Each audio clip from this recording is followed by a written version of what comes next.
आइए जानते हैं जापान के बारे में कुछ रोचक तथ्य। जब भी जापान का नाम आता है तो सभी के दिमाग में जापान की छवि टेक्नोलॉजी के मामले में सबसे आगे रहने वाले देश के रूप में होती है। जापान सबसे विकसित देशों में से एक माना जाता है और बहुत कम ही देश ऐसे हैं जो जापान को टेक्नोलॉजी के मामले में टक्कर दे सकते हैं। जापान के मामले में कुछ रोचक तथ्य। प्राकृतिक आपदाओं जैसे भूकंप आदि जब आते हैं तो टेक्नोलॉजी की कोई भी ताकत ढेर हो जाती है, लेकिन फिर भी जापान एक ऐसा देश है जहां औसतन प्रतिवर्ष करीब 1,500 भूकंप आते हैं, लेकिन फिर भी यहां के घर इस तरह की टेक्नोलॉजी का इस्तेमाल करके बनाए गए हैं जिससे उन पर भूकंप का कोई असर नहीं होता। जापान एक ऐसा देश है जहां 70% सिर्फ पहाड़ी इलाका है और इसी कारण इनके अंदर 200 से भी ज्यादा ज्वालामुखी हैं। जापान का जीवन मृत्यु दर बहुत कम है। यहाँ लोगों की उम्र काफी अधिक होती है। यहाँ की औसतन जीवन दर करीब 80 साल है, यानी यहाँ एक व्यक्ति औसतन 80 साल जीता है। यही कारण है कि यहाँ 50,000 से ज्यादा आबादी ऐसी है जिनकी उम्र 100 साल से अधिक है। अगर भारत की बात करें तो यहाँ ट्रेनों का लेट होना एक आम बात है, लेकिन जापान में ऐसा नहीं है। जापान में रेल विभाग में सख्त कानून और कड़ी पाबंदियां हैं और यहाँ ट्रेन अपने समयानुसार ही चलती हैं। इसी कारण यहाँ ट्रेनें औसतन सिर्फ 18 सेकंड लेट होती हैं। टेक्नोलॉजी में आगे होने के कारण यहाँ के युवाओं को स्मार्टफोन इस्तेमाल करने की काफी ज्यादा आदत है। जापान में करीब 90% फोन वाटरप्रूफ बनाए जाते हैं क्योंकि यहाँ के युवा हर समय अपने साथ अपना स्मार्टफोन रखते हैं, यहाँ तक कि नहाते समय भी।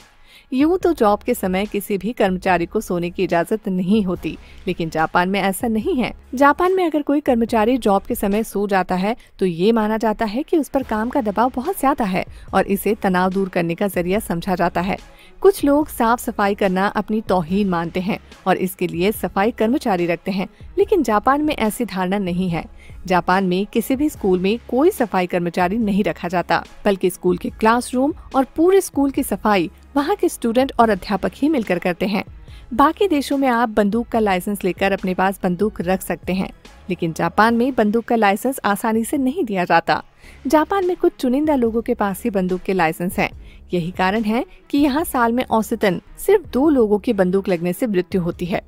आजकल बच्चे जब बोलना शुरू करते हैं तभी से उन्हें पढ़ाई के लिए स्कूल में डाल दिया जाता है, लेकिन जापान में इससे थोड़ा अलग कानून है। जापान में 10 साल से पहले बच्चों को कोई परीक्षा नहीं देनी पड़ती।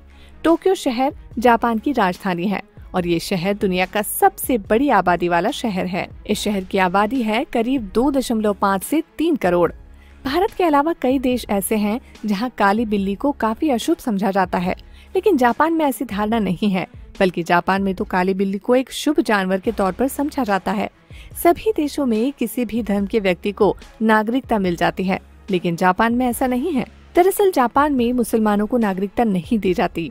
ऐसा माना जाता है कि जापान के मुसलमानों को घर किराए पर भी उपलब्ध नहीं कराए जाते हैं। दुनिया भर में सबसे ज्यादा बच्चे गोद लेने वाला देश जापान ही है और यहाँ ज्यादातर लड़कों को गोद लिया जाता है, और वो इसलिए ताकि लड़के उनका बिजनेस आगे बढ़ा सकें। यूं तो पूरी दुनिया भर में नए साल की शुरुआत बड़े धूमधाम से की जाती है। सभी जगह रोशनी और पटाखे जलाकर शोर शराबे के साथ नए साल का स्वागत किया जाता है, लेकिन जापान में ऐसा नहीं है। जापान में नए साल का स्वागत मंदिर में 108 घंटे बजाकर किया जाता है। पूरी दुनिया भर में सड़कों का अपना एक अलग नाम होता है जिससे वो पहचानी जाती हैं, लेकिन जापान में ऐसा नहीं है। जापान में कई सड़कें तो ऐसी हैं जिनका कोई भी नाम नहीं रखा गया है। यूँ तो पूरी दुनिया भर में सॉरी क्षमा मांगने के लिए बोला जाता है और सभी का सॉरी बोलने का लगभग एक ही अंदाज होता है, लेकिन आपको आश्चर्य होगा कि जापान में करीब 20 प्रकार से सॉरी बोला जाता है।